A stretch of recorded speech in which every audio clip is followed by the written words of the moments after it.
ว่าเงินกีบเจ้าของก็ไซส์อยู่แล้วแต่ว่าตัวนี้จะเป็นเงินสกุลที่2เนาะที่แบบไซส์จ่ายในลาวหลายที่สุดลองว่าซัน ลองเอาเงินดงขนาดไปจ่ายซื้อเครื่องของอีหยังเนาะก็คือ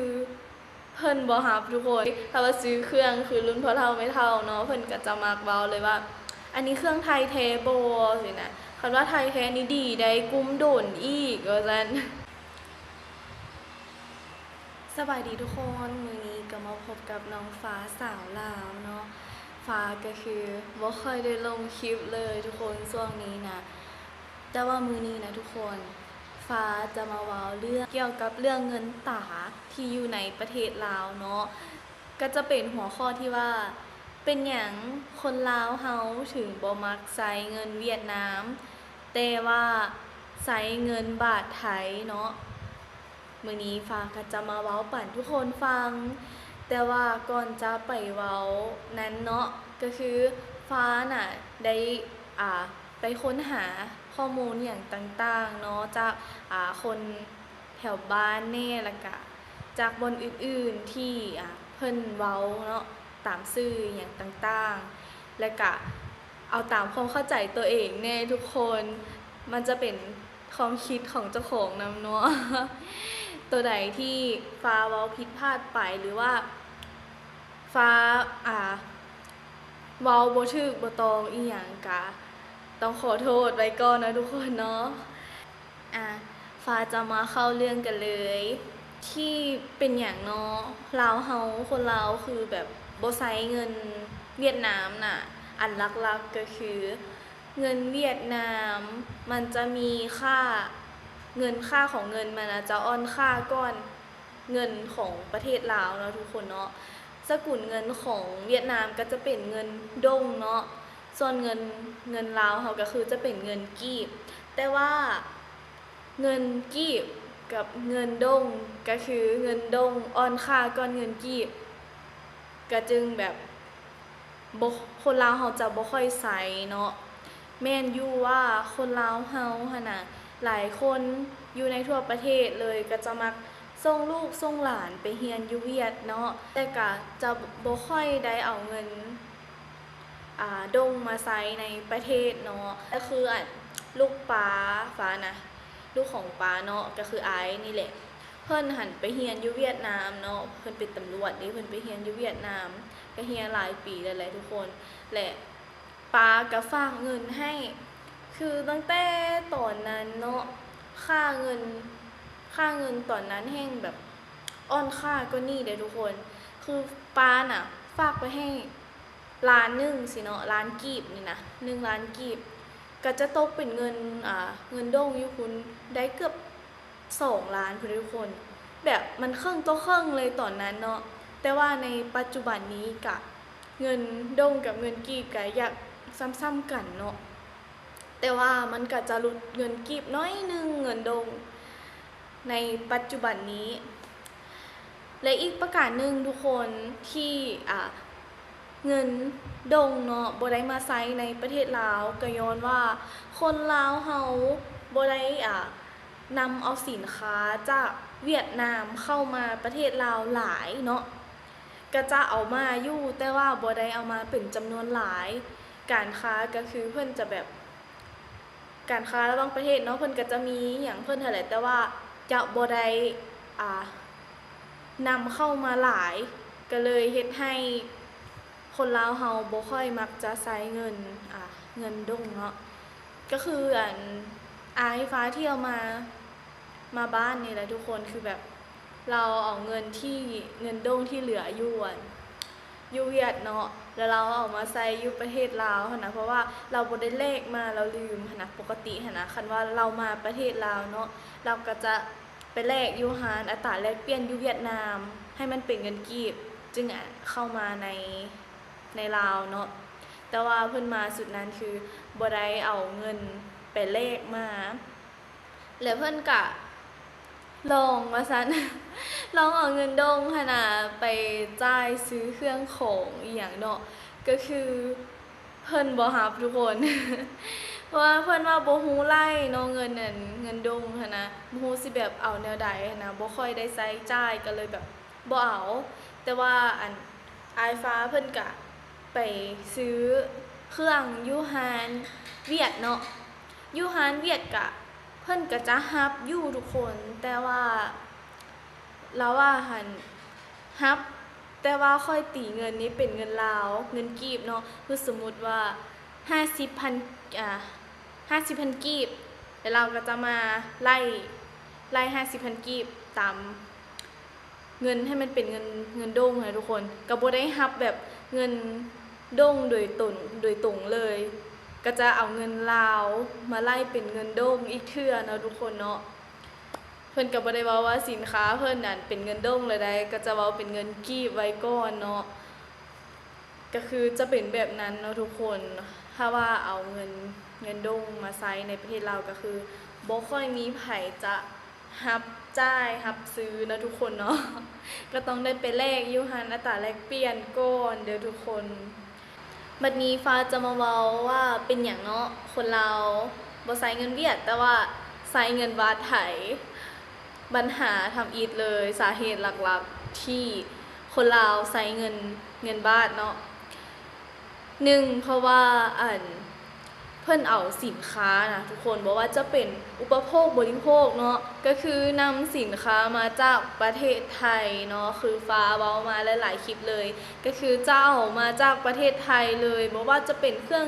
ใช้เครื่องยุ่ของสวยอีหยังต่างๆเนาะทุกคนเนาะไปได้แป้งนัวอีหยังก็เอามาแต่ไทยน้ำปลา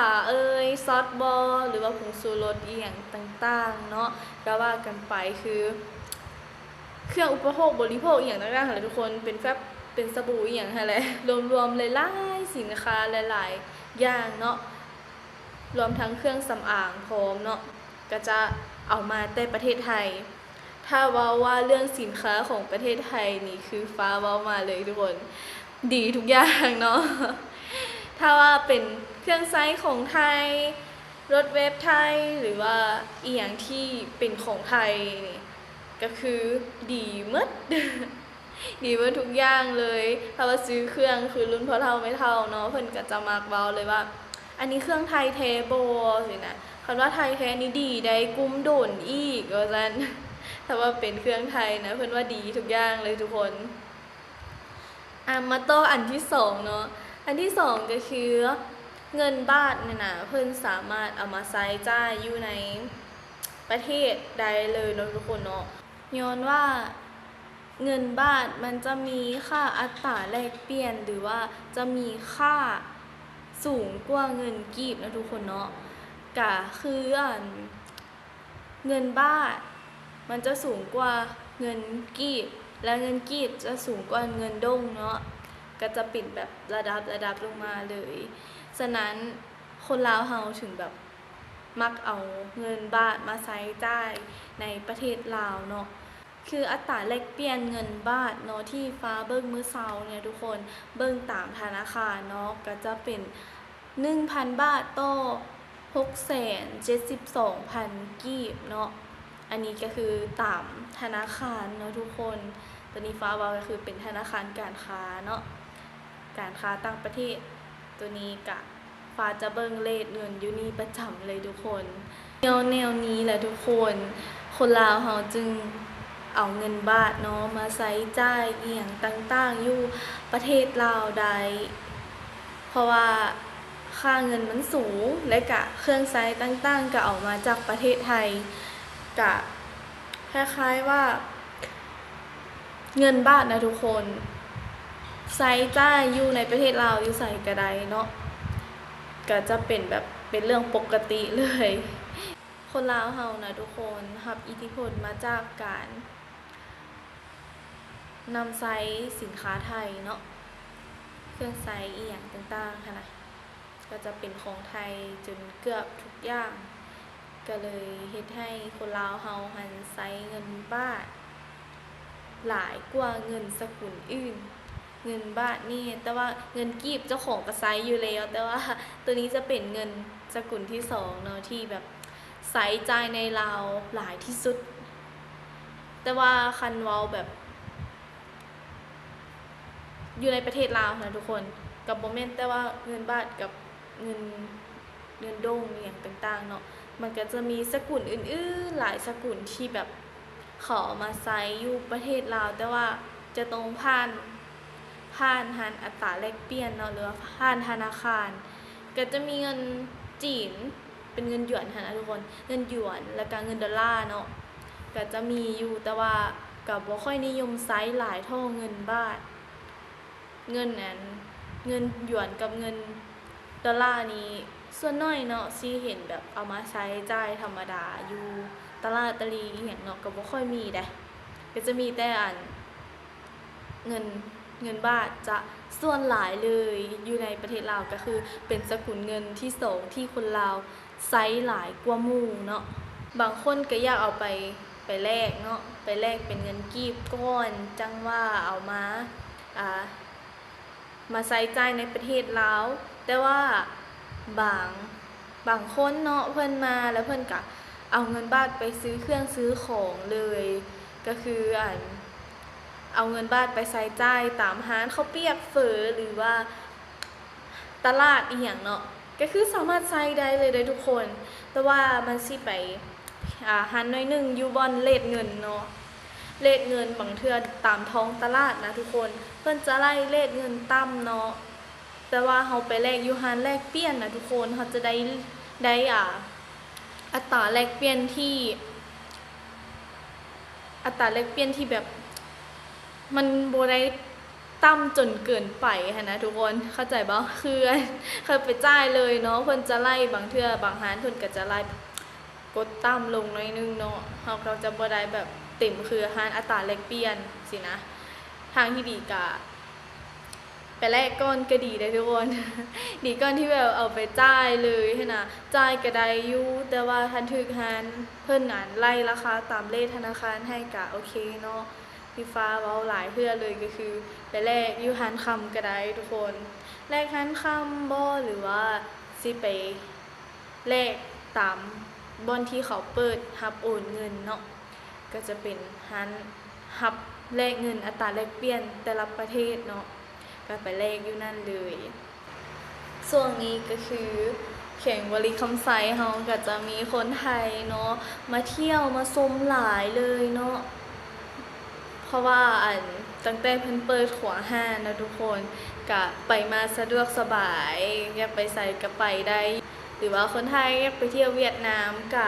สามารถไปได้เนาะบางคนก็อยากมาลิ้นยวนภูผาม่านเนาะผาม่านก็คักทุกคน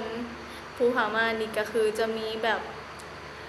ของลิ้นของอย่างนี้เป็นวิวธรรมชาติอีหยังนะทุกคนก็คือแบบหลายแฮงเนาะถ้ามาลักซาวกับมาวังน้ำเย็นเนาะวังน้ำเย็นนี่ก็เป็นคือเป็นแหล่งท่องเที่ยวนึงเนาะที่ดังพอสมควรอาบน้ำอยู่นั่นทุกคนน้ำใสเย็นดีน้ำคือแบบเขียวมรกตเลยผู้ใดPFC ฟังไทยอยากมาเที่ยวก็มาเที่ยวลองเบิ่งเด้อทุกคนมานี่ก็คือบ่ผิดหวังเลยทุกคนอยู่วังน้ำเย็นนะฟ้ายังมีโอกาสยังอยากไปอีกเนาะก็คืออยากไปวังน้ำเย็นอยู่แล้วก็ถ้าว่ามาก็จะจ่ายเป็นเงินบาทก็ได้เด้อหรือว่าไปแลกเปลี่ยนก่อนก็ได้เนาะแต่ว่าแนะนำให้ไปแลกเปลี่ยนก่อนนะทุกคนมันจะดีกว่าเนาะเรทเงินก็จะโอเคกว่ามื้อนี้เนาะฟ้าก็มาเล่าปั่นทุกคนฟังเนาะผิดพลาดประการใดก็ต้องขอโทษขออภัยมายังPPFC ทุกคนด้วยเนาะแต่ว่าถ้าว่า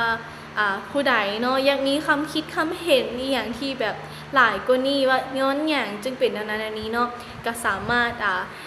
คอมเมนต์ได้เลยเด้อทุกคนก็แลกเปลี่ยนกันเนาะฟ้าก็คือเว้ามาจากความเข้าใจตัวเองเนี่ยแล้วก็เอาข้อมูลนำคนอ้อมข้างเนาะก็บ่ได้แบบว่าถูกจนหมดหรือว่าผิดจนหมดเนาะหรือว่าผิดหมดบ่ก็บ่ฮู้เนาะแต่ว่าก็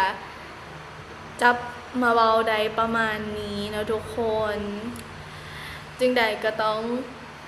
ขอบใจPPFC ทุกคนที่กดไลค์กดแชร์กดติดตามฟ้ามาตลอดเนาะถึงว่าโดนๆลงคลิปแต่ว่าPPFC ก็ยังเบิ่งเนาะก็ขอบใจหลายๆเด้อ ฟ้าก็จะพยายามเฮ็ดคลิปออกมาให้พี่ๆ FC เบิ่งกันหลายๆเลยกะขอให้พี่ๆ FC กดไลค์กดแชร์เนาะแล้วก็ติดตามฟ้าไปโดนๆในเด้อเอ็นดูผู้สาวลาวคนนี้แน่เนาะมื้อนี้ลาทุกคนไปก่อนเด้อบ๊ายบา